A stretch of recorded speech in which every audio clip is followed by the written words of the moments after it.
Inaakusahan nila, hindi man diretso, inaakusahan nilang nagnanakaw ang ating Vice President. Ito naman ang sasabihin ko, walang magnanakaw na Duterte! Wala!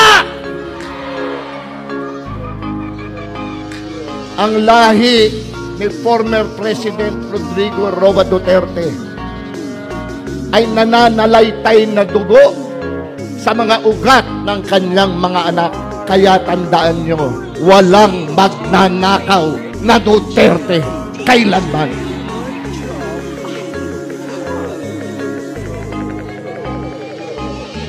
DJ Lloyd Trout.